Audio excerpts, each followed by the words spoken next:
Hey, ladies and gentlemen, welcome to another episode of Behind the Mic Stand. I'm Alex Babbitt, here on behalf of the New York Comedy Festival and West Side Comedy Club. Now, I'm here with another special guest. This person, I believe, is one of the funniest in the city, who I've gotten the amazing pleasure of sharing stages with. She's super fucking nice. Fucking badass is the best way I can describe her energy as a comic and as a person. Ladies and gentlemen, make some noise for the one and only Caitlin Peluffo. What's up, Caitlin? Oh my goodness. Hello. Hey. Alex, thanks for having me. What an intro. Yeah, come on, man. I mean it. That was exciting. I never plan an intro. I always say what comes exactly from my heart of truly how I feel about Okay, you. so he said that 4 other times today? Yeah. Oh, you think I could call somebody else badass? Maybe. Nah. You also didn't know what a vulva was. No, hey, relax. I had to remember. I did it on camera. I was like, what the fuck is that? I thought it was this, but no, it's pussy lips, right? I'm Jesus sorry. I can't say that. All right, Christ. I'll cut it out. How are you doing, Caitlin? I'm good. How are you? I'm good, man. I'm good. I love doing this series because I get to kind of talk to people who I've known for a very long time, but get to actually know them. You know what I mean? It's like, I don't know a lot about your origin story, kind of where you came in from, because you're not from New York. Like I'm Batman. Yeah. My Batman story, Yeah. I am from San Francisco, Bay Area, more specifically. And then I moved to San Diego for college, and then I moved to New York right after that. Okay. Was And it I've all been here comedy ever dreams? since. No, I didn't know I wanted to do comedy until I was like out of grad school. Really? Yeah, I just wasted so much money. What was the goal before that? Before that, I wanted to be a photographer. Okay. Yes, and then and I went to art school. I did photography and video, and then quickly fell out of love with that. What happened? It's hard to love something you're not good at. Wait, how are you not getting pictures? I'm very bad at pictures. Very, very Everything's just out of frame. Well, the frame I could do, it was literally everything else. That was it. That was the hard part. Yeah. But it was fun. I made friends. Yeah. That was the best part of art school. I made friends, and they cost me $200,000. That's fucking. to make Are you still paying friends. that off? Am I still paying? I thought you were doing well, Caitlin. I'm sorry. I'm doing fine, but I'm not $200,000 pay off my student loan debt. No, okay, yeah, still very humble. Very humble. Look at this shirt. I had to cut it to make it cool. No, badass. Badass. Yeah, Badass. see? It's not just cool, it's badass. It's different. Thank you. That makes sense. So then when you came into stand-up, did you come thinking like, even if it wasn't your goal, you knew you were good at it? I knew I could be good at it because I'm not shy. You know, I was always able to talk in front of people. Public speaking was never made me nervous. And then I watched a bunch of stand-up, and I thought you had to go to school for it. I thought you had to go to be an actor or a writer or whatever. And then I went to an open mic, and I quickly realized anybody could do this. Which open mic did you start? San Diego doing it? No, I started in New York City. The first open mic I went to was a 5 o'clock mic at New York Comedy Club, Gramercy. Okay, back when it was the old New York. Back when it was the old New York. Yep. And it was a nightmare. I believe we stayed for the whole thing. I dragged my poor ex-boyfriend to it with me. Yeah. And then we stayed through the whole thing. We didn't know you could leave. By the end, there was 3 people there. Yeah. The host and a guy waiting to go on, and a guy who I believe was unhoused. And he ended up... Just stay homeless. Stop making it cool. I'm badass. Okay. I'm Yeah. badass. And he was laying on the floor and just talking about all of his problems into the microphone. And I was like, I can do this. I can at least do that. I can do that. I can lay on the floor. I can do anything. I can stand upright and do this. And I feel like that's the only criteria. Yo, that's fair. I remember going to, I don't know if you remember the Creek and the Cave open mic. Oh, I remember the Creek and the There was a lady who used to go, and I'm fresh out of high school at this point. There's a lady who used to go I know exactly what you're and be talking about. naked. Yeah. Remember that lady? Talk about vulvas. Yeah. Oh my God. No, she would show it. She would show it, She yeah. would show that vulva. She would, Now that you know what it is. now you're that I like, know. Yeah. Oh my God. That's what I was learning. They're everywhere. Apparently, most women have one. I didn't know that. I have one. God bless you. I'm having a God ball. bless you. I'm so glad. Yeah, but when it comes to like your journey here and kind of navigating it all, you seem like the type of person to me that I don't know if when I watch you from the outside looking in, it feel like you had 2 different waves. One wave where it was like grind, and I think it's always grind, right? And then some point I feel like, and I could be wrong here, you figured out how to navigate the scene. and navigate like the industry part of comedy? Oh boy, that's given me a lot of credit. I don't know what I'm doing. I just want everybody to know that right off the bat. I'm out here floating, okay? I'm just I'm paddling my way to a buoy. Working most comedy clubs in the city, yes. which is a feat. Yes, I mean, I am of the stance, the harder you work, the luckier you get. Okay. And I also used to play sports. So it's that sports mentality of do as much as you can, as fast as you can, repetition, build stamina, all that stuff. So when I started, I was doing 5 to 7 open mics a night. So I was doing like, because I also worked nights, so I was doing like 30 open mics a week. Shit. Yeah, and it was wild, but it was like, with New York, you get that luxury of trying to get, you can get better because you're doing so much. Yeah. You can get better faster. And then I just started applying to festivals. I got one half-decent tape, and I wore the shit out of it. And I sent it everywhere. I got a car, and I just drove like to Indianapolis, to Texas, to just doing festivals. Atlanta. Yeah, just doing all these festivals, as many as I could do. I didn't make any money. I lost money. But eventually it got me into clubs, and then I met the bookers, and I met, other comics who recommended me for other things. And it was very pure. There was not I'm networking. Yeah. It was more like, I can't believe I get to do this. This is so much fun. I don't care that I have holes in my shoes. This is magic. That's wild. Yeah. You just wow, the more I do this, the more you learn. Like, all of us kind of start from this place of truly just loving it. Mm-hmm. It's so fun. Yeah. I was having this moment the other day. I was sitting at a table next to Ryan Hamilton and Nathan McIntosh. Yep. And I was just like, 2 very funny comics. In what world would the 3 of us just be sitting here at a table having dinner? 10 years ago, I would have dreamed of this. Yeah. But there was no way I ever thought it was possible. I have no day job. I'm very lucky, knock on wood. I live alone, and I work the job that I wanted to work. Yeah. I feel very #blessed. Oh. If you're a blessed kind of gal. Yeah, and then when you did the pose, when you did the fucking... #blessed. That's not you at all, but I fuck with it. Yes, blessed. I understand. Blessed. Stay prayed up. Yes. It is one of those things that, like, I think sometimes, I could even say for myself, sometimes I forget how much of a blessing it is to be able to do this craft. Because, and I wonder this in terms of this conversation now, it's like, do you have those moments where you do forget and you kind of just get real critical, or like... Every day. Okay. Of myself? I'm critical right now. I was like, I should have worn a nicer shirt. Oh my God. I'm wearing blue socks. What an idiot. I thought it was just like a man on the street thing. I don't know what I'm doing. I look homeless a little bit. Unhoused. I look unhoused. Oh, that's why you said unhoused. Because you identified with it.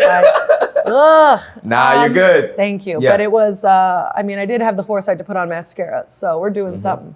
But I'm always critical. But I feel like you have to be. Every comic is. Yeah. You can't just go out there and be like, nailed it. Every time? Yeah, no. That's insane. Do you have moments when you do? And no. Never? Never. You never, because I've had moments where I was like, I'm fucking the greatest, and then bomb immediately after. That's always what happens. Oh, yeah. Comedy will keep you humble. Yes. I think that's why celebrities who started out as comedians are the nicest celebrities.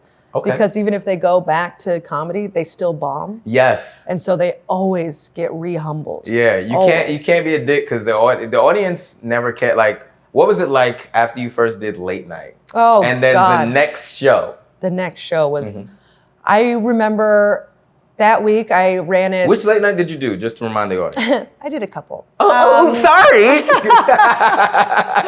I did the Late Show with Stephen Colbert and the Late Late Show with James Corden. And for both of those, I ran the set a bunch of times the week of. And so I did the set, it went great. And then the next day for the whole week, I just bombed. Bombed and bombed and bombed. Because I didn't know what to talk about. I was running it so much that I was like, these are the only jokes I know now. Yeah. And then alas, there's always one where you just kind of riff a little and you're like, oh, a new joke. This is great. Finally, thank God. And it gives you a little bit of hope. But you're like, and then you're also depressed. After you do a late night, you're so focused on one thing for so long, and then it just plummets. Yeah. And I've never been sadder than the day after I did Colbert, riding from a show. I was driving from a show with my mom, And I was like, Mom, I'm really sad. And she was like, I don't know why. This is good. And I'm like, I'm devastated. But she was like, it'll wear off. You'll be fine. I have nothing to go for anymore. That's it. It's that, I talked to I have a great relationship with my dad. And every time I'm striving for something, whether it's like a television thing or like a show that you really care about for some reason, every time I was like, I'm super nervous, Dad. I'm super nervous. I want this to work, blah, blah, blah. He's like, yeah, but in a week, you won't give a fuck. Yeah, it's very true. Yeah. Because this business and what we do moves so fast. We sell our souls for 15 minutes a night, you know? And so it's like, it's that immediate, in front of your face, that immediate gratification. It's also gone. You know, it wipes the slate clean. Every set you get wiped clean. So how do you overcome that? Because that's a mindset thing. And I heard a lot of your athleticism and like discipline. Like I said, jacked. Yeah. What was that? Sorry. Your bad attitude. The bad attitude. That's what I wanted to say. Bad attitude. Yes. He's talking about my vulva. Yeah. That's what you call it. Yeah. Exactly. Yeah. But what is the mindset, or what are the things that you do to kind of get yourself realigned and refocused? I like to journal. Okay. Woo. You're like way more vulnerable than I give you credit for. You're like you're super sensitive. I mean, I'm very sensitive. I went on a date with this guy, and he was the first guy I ever dated who was like, "You're very sensitive," and I was like, "No one's ever noticed that." Yeah, because you move like you're a gangster, but then as I talk to you even now, I'm like, "Oh, she's like dainty kind of." I got a tender little heart. I'm so sensitive, and you disguise it with all that denim. That's all it is. It's my Kevlar. Oh boy, denim Kevlar. No, I just like, I journal a lot. I go to therapy. I work out. Working out is the big one for me. Yeah. I just discovered that maybe in the past year that working out really helps me kind of refocus, recenter. It's almost meditative.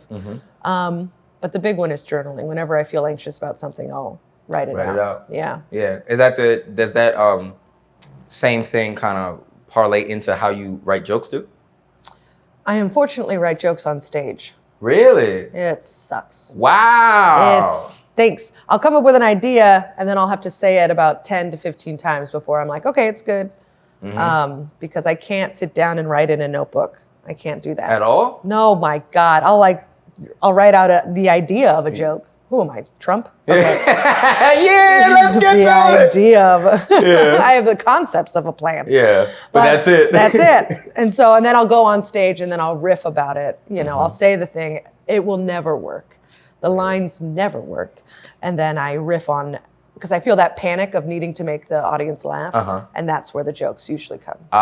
From that anxiousness. Yes. Yeah, because I've seen you have a what I call scripted crowd work, where like this crowd work that you do that I know is like planned out a little bit, but it's also, I think, your way of navigating through when you're trying to figure out some new material. Yeah. Yeah. You know especially if I'm at this lovely club. Yeah, West Side. Come on, shout outs to them. They let me kind of go off the rails, which is what happens. And that's how I write the most, is just when I go off the rails, I'll do this, I'll do that. And then I'll be like, well, that also, that goes into that, and blah, blah, blah, blah, blah. And then I'll just, so whenever I feel the need to say something, I always just have to say it because there's probably a joke in there that I didn't realize was there. You just go straight off the impulse and trust it. Yeah. That's dope. Now, maybe in the past 2 years, before I was trying to sit down and write my jokes, and it never worked. And then I would riff, and then I'd be like, I have no discipline. I would get really sad about my act. I'm really critical of my act because I wasn't. Or like a certain style of comedy. Yeah, everybody wants to be what they're not. I want to be a person who just stands up there and says dignified things. Yeah. And just be like, and here's the punchline. Yeah. And then everybody goes, oh my God. That's fucking hilarious. That's the best punchline. Yeah. She's a genius. Yeah. But I'm not. I am a person who says, look at my vulva. And then I wiggle a bunch and then I scream. And then we all have a nice time. But that's also, and I love that we all go through the artistic journey where we appreciate what we do. Because I watch your set a bunch because we work together, but here, Gotham a lot, and it's like, I always enjoy it. It's a specific skill set. Like I can't do what you do. I don't have the skill set. You know what I mean? But it's like you have to learn to appreciate. And I feel like, has that been a thing for you lately, to just appreciate your style? I don't appreciate anything. Damn. I only appreciate the fact that I don't have to have a day job. That's it. But if I appreciate myself, you crazy. Get out of here. Oh, I'm sorry. I'm sorry. No, I thought therapy was working. No. Absolutely not. Oh, God. That's fucking awesome. I'm still treading water. I'm just drowning in the ocean, looking for the buoy. Still good. Still good. Good. You're fucking so silly too. I like it. Now, what's the relationship that you have with like the people in your life, like mom and pops? Was always supportive of the arts? Very supportive. Yes, I was doing art for a while, and then I told my mother, I think I'm going to go into comedy, and she goes, "Ugh, thank God." And I was like, what does that mean? She was like, well, Caitlin, I think comedy, you can use all your skills that are natural to you. And I was like, so I was that bad at art that my mom was like, oh, thank God she's doing comedy. Which is crazy because no one said, no, thank God you're doing comedy. God. She was thrilled. And then my dad also wanted to be a comedian. He loved comedy growing up. But he went into the family business, and thank God he did, because we had a wonderful life. Which is what? Woodworking. Okay. He was a cabinet maker. Yeah. And, but yeah, he always appreciated comedy. He loved Steve Martin. So we always talked about comedy and stuff like that. Yeah, so that's like how you guys bond a little bit too? Yeah, comedy and sports. Yeah. You know how we all talk to our fathers. See, me and my pops never pressured me into giving a fuck about sports. He just shit talks. He's a shit talker. Oh, yes. Yeah. Nice. Yeah. No, Call me pussy constantly. Like See, my dad is like, you can do anything. Oh, no, mine just too. He just says pussy too. Isn't this adorable? This is what my dad does. Whenever I'm on the road, so I keep my iPhone on for my parents. That's so fun. They know exactly. They know I'm here. Right? Yeah. What's up, Mom and Dad? Yeah, Louise and Gary. But he, whenever I land in a new city for shows, he'll send me like Expedia's top 10 things to do in that city. And he goes, I hear they have good barbecue in Dallas. Here's a list of the 10 best barbecue places. Thanks, Dad.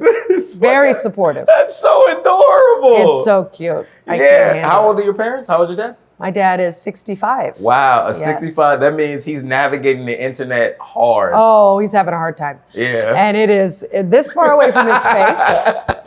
And then the glasses are down. And then the dog's on his lap and just like, the TV's on, just screaming something news related at him. And he's sending me hot tips for Dallas. I'm there for literally 36 hours. He's like, you can get. Yeah. He was right. I got some good barbecue. I got some great barbecue. So you appreciate, that's awesome that you have that really, because so many comics come from like these damaged places. Yeah. And it doesn't seem like you have that. Oh, I'm damaged, but it's damaged by my own making. Every time I think I got something figured out, you'd be like, no, incorrect. We had a happy childhood. Mm-hmm. We struggled. We weren't rich by any means, but middle class or poor? Between poor and middle class. Okay. Yeah, lower middle class. Working middle class. Gotcha. Blue collar. My mom was a teacher. My dad was a cabinet maker. Both had money, but like you couldn't get the nicest of things. Did you have a car growing up or something? No. Okay. Did I have a car? I got a car when I got my sister's old car. Got you. There was a family car.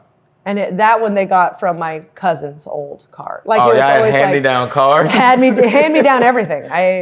Hand me down. There was 3 girls, my older sister, me, and my younger sister. Mm-hmm. But we were all far enough apart that we couldn't really get each other's clothes. We got like jackets and stuff like that. Yeah. But like the shirts and stuff, we were too far apart. We would throw everything away before then. But yeah, no, we struggled. We had to say no to a lot of stuff, but we were always fed. Yeah. Yeah, it was great. It was a good childhood. Which is awesome. Yeah. Do you try to recreate, do you see yourself wanting to recreate that in your like family now? No. Yeah. I mean, I do want a family, but I don't want to live in the suburbs. The suburbs terrify me. Why? Everything's the same. Everything's a strip mall. Everything is just pavement, parking spots. Yeah. No. It looks frustrating. No. Oh, I can't wait because I feel like you're gonna have another tier of your career where you become almost like Seinfeldish, just like things that bother you. Yeah. It's gonna be no physical movement at all. Yeah. It's just gonna be you pissed off at Just everybody. me standing there being like, what is this? We don't need this. Yeah, the fucking kids. No, I want kids, but I'll want them in the city. It's either in the city or in the complete middle of nowhere. Can't have both. Oh, so a mountain or that's so you. Mm-hmm. That's so all you. Or nothing, baby. Yeah, fucking in the city or the top of a hill. Yeah. No one talk to me or everyone punch me. One of the two. That's it. I love your chaos. It brings me so much joy. I'm not gonna lie, I do. I love it. I'm very sensitive. Yeah, no, yeah, true. Okay, I've learned that today. I've learned that, you know. Very sensitive. So hearing all of these things, you've gone through such an amazing journey, but like you have a good way of going about it, and it's like you also do this thing that I love. It's like you work together with your friends a lot. Yeah, I love my friends. I feel so lucky. Yeah. That my friends. I also feel very lucky that my friends are so talented, and I'm so happy for them. Mm-hmm. So it's not really working. It's just like hugging. Comedy hug. You're so adorable. Yo, if I learned anything, Caitlin Peluffo's adorable. Thank you. I did not. You need to tell more people this. I don't think the message. I've been saying it, but people don't believe me. Get rid of the. I'm cute as hell. Yeah, it's that. Yeah. It's because you did like I'm cute as hell, bro. Cute as hell, and I can bench press you. Yeah, okay, that's fair. Yeah, you're getting jacked. You're super in shape. I love that shit. Yeah, go crazy. Yeah. All right, so this is how I like to wrap up a lot of these episodes. Okay, because I've enjoyed this and I've learned so much about you, and I feel like the people watching have. But for the people watching, if there's something that you could tell a person who, like, you feel like identifies with your personality, your mindset, your energy, older or younger, it doesn't matter. But they identify with you while watching this. What's a gem that you would give them? A gem? Yeah, like a bit of motivation, something to. Oh my God, you don't have to fit into one box. You can be a person who has 15 different boxes. That's it. Yeah. Yeah, I mean, I thought you had to be a girl, or I thought you had to be a tomboy, I thought you had to, no, you can be a bunch of other stuff. It doesn't matter. You can be all of it. Life's a gray area. Yeah. Be the gray area. Be the gray. Be the gray. And when it comes down to it, if they're going to tape something, wear a nicer shirt. Always just do one up. Be like, oh, they're going to be taping this. I'll just whatever. Just wear the nicer shirt. Just in case. Just in case. Well, look, I think you look beautiful nonetheless. Oh. Thank you for coming. Thank you. I appreciate y'all for watching. My name is Alex Babbitt. This is Caitlin Peluffo. Thank you so much. Y'all have a great night. See you later. Peace. Have a good night. Bye. Thank you. Thank you.